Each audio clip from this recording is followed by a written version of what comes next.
So this is the recording. I begin the recording for my Clear Vision Club peeps, and YouTube should be live any minute. So, all right, it's going. Welcome, Clear Vision Wednesday. For those of you live on YouTube, for those of you live on YouTube, as well as my Clear Vision Club peeps with me on Zoom today. So the topic I want to talk today about is from practice to habit. And I would like to read a quote by Dr. Bates, who was kind of the founder of natural vision improvement. And he said, when a patient says he has no time to practice, he is mistaken. He has all the time there is to use his eyes in the right way, or he can use them in the wrong way. He has just as much time to use his eyes properly as he has to use them improperly. So what does that mean? A lot of times what I find is that people think, oh, it's eye exercises. I'm going to have to do a lot of eye exercises. How many minutes a day do you have to practice this stuff? That's what I hear all the time. Or how many hours? So, and here's the thing. In the beginning, yes, you do need to devote time. It's really important to spend some time, because the reason your vision is not good is because you have, there's many different reasons, but it could be bad vision habits, mental strain, visual strain, too much at the near point without shifting your attention. It could be emotional causes, it could be mental causes, could be dietary causes. There's so many factors that affect our vision. And it takes time to unpack all these things and figure out what the root cause is for you. The root cause is usually strain, right? And other things like diet can definitely affect this over time. But in the beginning, what I mean by devoting time, you have to really get to know your body and your brain and your vision. So one of the first things I usually do with my students is ask them, noticing when is your vision best and when is it worst? What I call the strains and the gains. The strains, like anything that makes your vision worse, and gains, like anything that makes it better. And most people recognize there is a fluctuation in their vision, but for some people, like, oh no, my vision never changes, it's always the same. And if you wear your glasses all the time, that might be you. And if that is you, then I encourage you to be a bit more attuned or more aware of your vision and just notice, is it a little bit different? Like from a physiology standpoint, if we are stressed, our vision is worse for everybody. And vision can fluctuate up to every 10 seconds. Even for somebody with perfect vision, normally, like when I led a summit last year, my computer died in the middle of it, and I was in full panic mode. My vision was really blurry, like I was the deer in the headlights. So that's an extreme example. But the more you tune in, the more you become aware. That's the first step. And then you find what techniques help you the most. For some people, I've had incredible students that had improvements by just doing sunning and palming. And by the way, if you're completely new and you're watching this and you've never heard of natural vision improvement, this video might not be the best one for you to watch in the beginning, but good vision is based on relaxation. And in the Bates method and other modalities, we really work on creating relaxation in the body and the mind. Because if you're not relaxed here, your central nervous system, which is both brain and body and the whole system, but if you're not feeling relaxed, your vision cannot be good. And if you are in stress mode, your vision will never be optimal. And in order to feel relaxed, we have to feel safe. That's kind of the given state. So I don't want to pack too much into today's practice, but my goal is here today to give you a sense of, once you've done this for a while and you kind of evaluated, for me, maybe palming 3 times a day for 5 minutes is really great. For somebody else, they said, maybe I need to palm twice a day for 30 minutes each time. Or another student might be, I need to palm for just a minute 10 times a day, just because I'm catching myself straining or staring. So most of these things that we're doing with our eyes, when our eyes are open, we can do all day long. Yes, palming or closing the eyes is not something you can do while you're walking. I wouldn't recommend it. But most of the things that we're doing in natural vision improvement is something you can do and incorporate all day long. And one example is the concept of central fixation or central clarity, which is based on the anatomy of the eyes. We can only see a tiny, tiny point perfectly clear, which is the fovea in your retina. That's the only area where you have perfect clarity. So when you're going about your day, right, it's not like, oh, now I'm practicing central fixation for a minute by like noticing when I look at this thumb that I see this one better than this one, and then I bring them closer, or whatever, you know, techniques we use to kind of get this idea here. Then we embody it, we see it, and then that next level is like using this all day long. Like I'm not doing 30 seconds of butterfly blinking really quick, and then I don't blink for the rest of the day. I do that to like, oh yeah, blinking is really good for me and for my vision, but then I want to continue to blink all day long.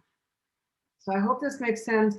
And I came up with a little bit of a list, you know, of ideas how you can incorporate these things all day long. For instance, I just talked about blinking. Blinking and breathing are two things that we do automatically. I always say thank God, because if we wouldn't do that automatically, I don't know if anyone would be alive today. But we do that automatically, but however, we can also influence our breath. And belly breathing is the relaxation response, breath.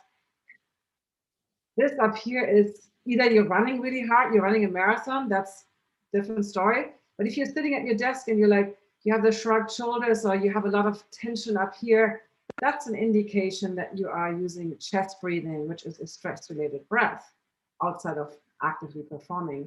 So you can kind of take a few deep breaths, blink and breathe, remind yourself, right? You can do that all day long.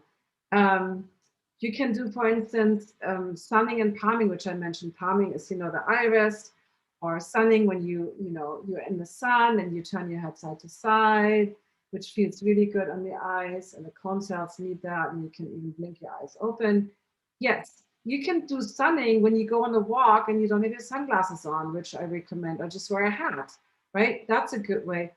Palming, I do my palming when I meditate in the morning, right? I have a little palming stick, so I have my elbows supported and I palm my eyes while I'm meditating. Another big concept in vision improvement is noticing oppositional movement. Anywhere, anytime you move, and if it's just your eyes moving left and right, everything else around you moves the oppositional way. And I spoke about the universal swing, or the swing last week, or no, 2 weeks ago. So noticing things moving, right? Like even if you don't move, if I'm just moving my attention, everything moves a little bit. And you can notice that all day long. You don't have to just do the long swing, which is a great practice, right? I've showed this, where you swing around in a circle and your eyes are going like making the movement. Yes, that's a great practice, very calming. It's a good way to learn and improve your saccadic eye movements. But that doesn't mean the only time you move your eyes is when you do the long swing, right? Or when you do any of those techniques. You you shift your attention all day long. For instance, what else? I'm looking at my little list. Stand and balance, right? Like balancing is a good thing. So I'm at my standing desk, I have a little balance board here. Let me show that to you. This is what my balance board looks like. It's called Fluid Stance. They were exclusively made to be used for standing desks. So they're not as wobbly as like a Pilates balance board or something, or like one of those in the gym where it's really hard. When I stand on this, now I have to make my desk a little higher. But it's like, I mean, yeah, I could potentially fall backwards, but it just gives you this gentle kind of movement, which is really good for your eyes. It's good for your hip stabilizing muscles. So you can use all these good things all day long.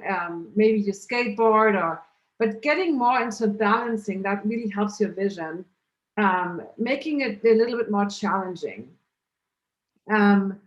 What else can you do? I'm looking at my little list. You can get up and dance, right? Instead of a long swing, you can dance and notice everything moving the oppositional way. You can shift your attention from my computer to the distance. I have my computer set up. I wish I could turn it around, but I have too many things attached, too many external drives. But I'm looking outside a window, right? So I don't have to get up and get out the door to look into the distance. I just have to move my attention from here to here, and voila, I can look 30 feet into my backyard. So my point is, you can practice your near vision when you're in line at the grocery store. You look at your hand sanitizer bottle and you're like, okay, this one doesn't have anything on the back, it's ripped off. But you can practice your blinking and breathing, looking at the near point, moving your attention around the letters. And then you can look far, you can see how many more people are in line. You constantly embed all these ideas into your daily life, right? Let me think, what else can I think of? Maybe you have some ideas.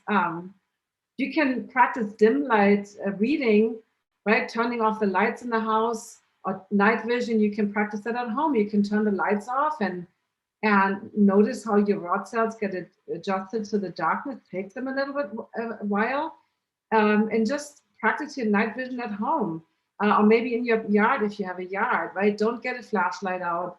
I unfortunately live in a very light polluted city in Los Angeles. It's lots of light. So maybe you live somewhere where you don't have all that light pollution, and you can practice night walking or walking on uneven ground in your backyard, or somewhere where you don't, resist the temptation to immediately pull out a flashlight, and let your rod cells, which are pretty amazing at capturing peripheral movement, and they don't see color at night. You don't see colors, but you see movement, and unless there's no light whatsoever, unless you're like in a cave, then you won't be able to see anything really. But as long as there is some light from the moon or some light, your rod cells will pick up information and give you more vision than you might think that you have.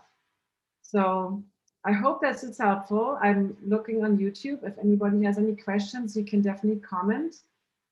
You should be able to comment on YouTube if you have a question.